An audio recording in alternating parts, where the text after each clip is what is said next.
നമസ്കാരം, ഞാൻ ബിജി ഷോളൂർ, പ്രൊഫഷണൽ ഒരു ഫുൾ ടൈം ട്രേഡർ ആണ്. എല്ലാവർക്കും Biji Sholur market prediction and അനാലിസിലേക്ക് സ്വാഗതം. നമ്മൾ നോക്കാൻ പോകുന്നത് നിഫ്റ്റി ആൻഡ് ബാങ്ക് നിഫ്റ്റിയിൽ എന്തൊക്കെയാണ് സംഭവിച്ചത്, വരും ദിവസങ്ങളിൽ എന്തൊക്കെയാണ് സംഭവിക്കാൻ പോകുന്നത്, ട്രേഡ് ചെയ്യുന്നവർക്ക് തന്നെ വിദഗ്ധമായിട്ട് മാനേജ് ചെയ്യാം. അതിന് മുൻപ് തന്നെയായിട്ട് ഇന്നത്തെ മാർക്കറ്റിൽ എന്താണ് സംഭവിച്ചത് നമുക്ക് നോക്കാം. നിഫ്റ്റി ഇന്ന് ഓപ്പൺ ചെയ്തൊരു ഗ്യാപ്പ് അപ്പ് ഓപ്പണിംഗ് ആയിരുന്നു. അതിനുശേഷം പ്രോഫിറ്റ് ബുക്കിംഗ് വരികയും അവസാനത്തെ ഒരു സെക്ഷനിൽ തിരിച്ച് കയറിക്കൊണ്ട് 17,562 ക്ലോസ് ചെയ്യുന്നതാണ് നമ്മൾ നിഫ്റ്റിയിൽ കണ്ടിരുന്നത്.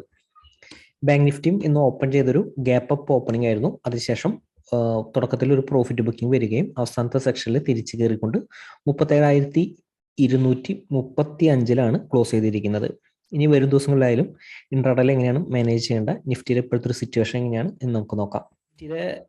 നിഫ്റ്റിയുടെ ഇപ്പോഴത്തെ ഒരു സിറ്റുവേഷൻ, നിഫ്റ്റി 17,600 താഴത്തേക്ക് നിലനിൽക്കുമ്പോൾ ഷോർട്ട് സെല്ലിൽ തന്നെയാണ് നിഫ്റ്റിയിൽ നിലനിൽക്കുന്നത്. പക്ഷെ ഇന്റർ ലെവലായാലും ഓരോ സപ്പോർട്ടിൽ നിന്നായാലും അത് തിരിച്ചു കയറാനായിട്ട് ശ്രമിക്കും. കാരണം നമ്മൾ മുൻപ് പറഞ്ഞിരുന്നു, റീറ്റെയിലേഴ്സ് ആയാലും ഇനി ലോവർ ലെവലിൽ കിട്ടുമ്പോൾ ബൈ ചെയ്യാനായിട്ട് ശ്രമിച്ചുകൊണ്ടിരിക്കും. പക്ഷെ ഒരു ലെവല് കഴിഞ്ഞു കഴിഞ്ഞാൽ ആ ഒരു ബൈക്ക് ഇനി കുറച്ച് നാൾ കഴിഞ്ഞു കഴിഞ്ഞാൽ സ്ട്രെങ്ത് ഉണ്ടായിരിക്കില്ല.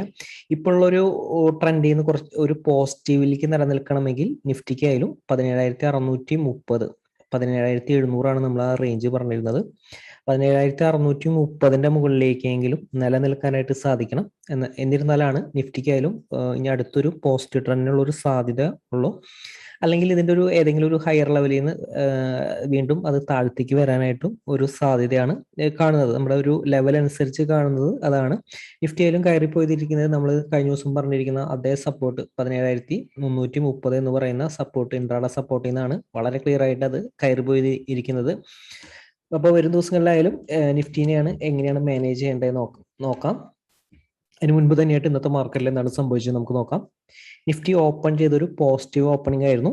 പോസിറ്റീവ് ഓപ്പൺ ചെയ്ത് കഴിഞ്ഞാൽ നമ്മൾ പറഞ്ഞിരുന്നത് ഈ റേഞ്ചിൽ ഏതാണ് നമ്മൾ സപ്പോർട്ട് പറഞ്ഞിരുന്നത് 17,430. ഈ ഒരു സപ്പോർട്ട് ബ്രേക്ക് ചെയ്താൽ മാത്രമാണ് ഷോർട്ട്സിന്റെ ഒരു ഓപ്പർച്യൂണിറ്റി യൂട്ടിലൈസ് ചെയ്യേണ്ടത്.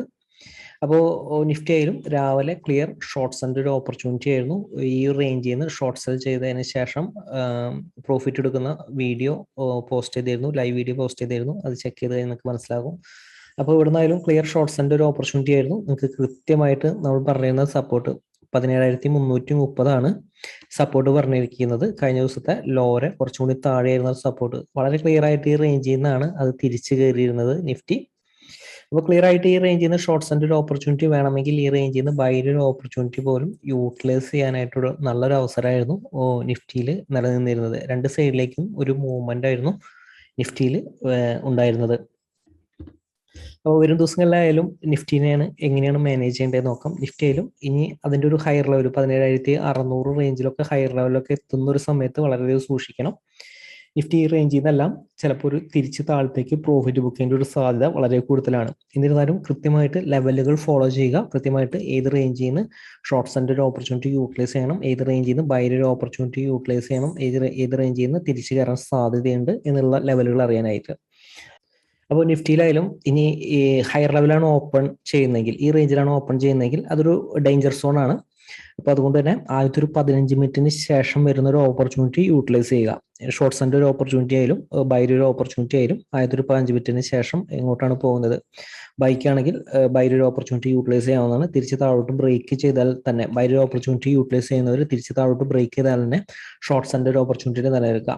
ഈ റേഞ്ചിലാണ് ഫ്ലാറ്റ് ഓപ്പണിംഗ് ആണ് ചെയ്യുന്നതെങ്കിൽ 17,530 ബ്രേക്ക് ചെയ്താൽ അപ്പോൾ തന്നെ ഷോർട്ട്സിന്റെ ഒരു ഓപ്പർച്യൂണിറ്റി യൂട്ടിലൈസ് ചെയ്യാവുന്നതാണ്. ലോവർ ലെവലിൽ ഇനി അടുത്തൊരു സപ്പോർട്ട് വരുന്നത് 17,430 അപ്പൊ നിഫ്റ്റി ഓപ്പൺ ചെയ്യുന്നത് 17,530 ബ്രേക്ക് ചെയ്തിട്ടാണ് വരുന്നതെങ്കിൽ ഓപ്പണിംഗ് റേഞ്ച് ഫോളോ ചെയ്യുക. ഷോർട്ട്സിന്റെ ഒരു ഓപ്പർച്യൂണിറ്റി വന്നാൽ ഷോർട്ട്സിന്റെ ഒരു ഓപ്പർച്യൂണിറ്റി യൂട്ടിലൈസ് ചെയ്യാവുന്നതാണ്. പക്ഷെ 17,530 മുകളിലേക്ക് പോയെങ്കിൽ 17,530 തിരിച്ച് ബ്രേക്ക് ചെയ്താലാണ് പിന്നെ ഷോർട്ട്സിന്റെ ഒരു ഓപ്പർച്യൂണിറ്റി യൂട്ടിലൈസ് ചെയ്യേണ്ടത്. ബാങ്ക് നിഫ്റ്റി ആയാലും ഇന്നത്തെ ഒരു ഓപ്പണിംഗ്, അപ്പോൾ സപ്പോർട്ട് റെസിസ്റ്റൻസ് നിങ്ങളത് വർക്ക് ചെയ്യുന്നത് നോക്കുക. നമ്മൾ ഈ റേഞ്ചിൽ ഇന്ന് ബാങ്ക് നിഫ്റ്റി ഓപ്പൺ ചെയ്ത് ഗ്യാപ്പ് അപ്പ് ആയിരുന്നപ്പോൾ പോലും ഷോർട്ട് സെല്ലിനാണ് കൂടുതൽ ഇമ്പോർട്ടൻസ് നൽകിയിരിക്കുന്നത്. ഞാൻ ലൈവ് ട്രേഡിന്റെ വീഡിയോയിൽ ഈ റേഞ്ചിൽ നിന്ന് ഷോർട്ട് സെല്ലിന്റെ ഒരു ഓപ്പർച്യൂണിറ്റി എടുത്തിട്ടുണ്ട്. അപ്പോൾ രാവിലത്തെ ഒരു ഓപ്പണിംഗ് തന്നെ ബാങ്ക് നിഫ്റ്റിക്ക് ഒരു ബെയറിഷ് ആയിരുന്നു. ഷോർട്ട് സെല്ലിന്റെ ഒരു ഓപ്പർച്യൂണിറ്റി വന്നു കഴിഞ്ഞാൽ യൂട്ടിലൈസ് ചെയ്യാൻ തന്നെയാണ് പറഞ്ഞിരുന്നത്. വളരെ ക്ലിയർ ആയിട്ട് നമുക്ക് ഒരു ഷോർട്ട് സെല്ലിന്റെ ഒരു ഓപ്പർച്യൂണിറ്റി കിട്ടി. പിന്നെ അത് മാത്രമല്ല, നമ്മൾ പറഞ്ഞിരുന്നു 37,000 ആണ് സപ്പോർട്ട് റേഞ്ച്. ആ ഒരു സപ്പോർട്ട് റേഞ്ചും ബ്രേക്ക് ചെയ്ത് താഴത്തേക്ക് പോകുന്നതാണ് നമ്മൾ ബാങ്ക് നിഫ്റ്റിയിൽ കണ്ടിരുന്നത്. നമ്മൾ പ്രത്യേകം പറഞ്ഞിരുന്നു തിരിച്ച് 37,000 മുകളിലേക്ക് തിരിച്ച് കയറുന്നുണ്ടെങ്കിൽ ഷോർട്ട് സെല്ലിന്റെ പൊസിഷൻ എക്സിറ്റ് ചെയ്യാനായിട്ട് പ്രത്യേകം പറഞ്ഞിരുന്നു. ഇന്റർഡേയിലായാലും വളരെ കൃത്യമായിട്ടാണ് വർക്ക് ചെയ്തിരുന്നത്.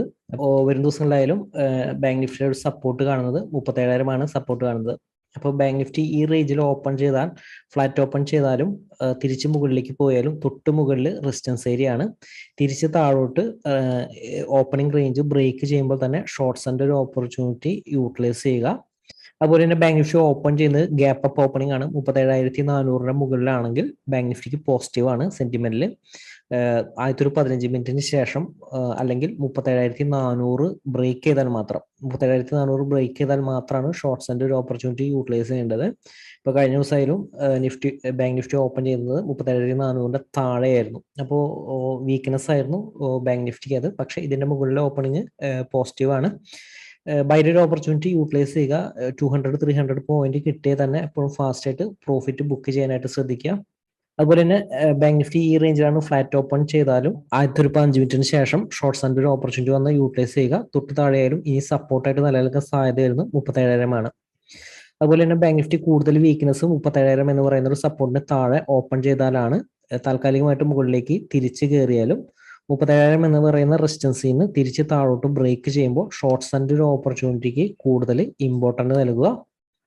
അല്ലെങ്കിൽ ഈ റേഞ്ചിൽ ഓപ്പൺ ചെയ്താലും താൽക്കാലികമായിട്ട് മുകളിലേക്ക് പോയാലും ഹയർ ലെവൽ റെസിസ്റ്റൻസിന്റെ അടുത്ത് നിന്ന് റെഡ് കാൻഡിൽ കാണുന്ന ഒരു സമയത്ത് ഷോർട്ട് സെല്ലിന്റെ ഒരു ഓപ്പർച്യൂണിറ്റിയിൽ നിലനിൽക്കാനായിട്ട് ശ്രദ്ധിക്കാം. ഇപ്പോൾ നിഫ്റ്റിയിലായാലും ബാങ്ക് നിഫ്റ്റിയിലും ഇത്തരം ലെവലുകൾ ഫോളോ ചെയ്ത് കഴിഞ്ഞാൽ വരും ദിവസങ്ങളിൽ മാർക്കറ്റിലെ ട്രെൻഡ് നിലനിൽക്കാൻ പറ്റും. ഹൈ പ്രോബിലിറ്റിയിൽ, ഹൈ ആക്യുറസിയിൽ നിലനിൽക്കാൻ സാധിക്കും. മാർക്കറ്റിലെ വലിയ അവസരമായിട്ട് നമുക്ക് ഒരു ദിവസങ്ങളിൽ വീണ്ടും കാണാം. എല്ലാവരെയും വലിയ ഷെയറുകളും കമ്പനികളും പ്രതീക്ഷിക്കുന്നു. എല്ലാവർക്കും നന്ദി.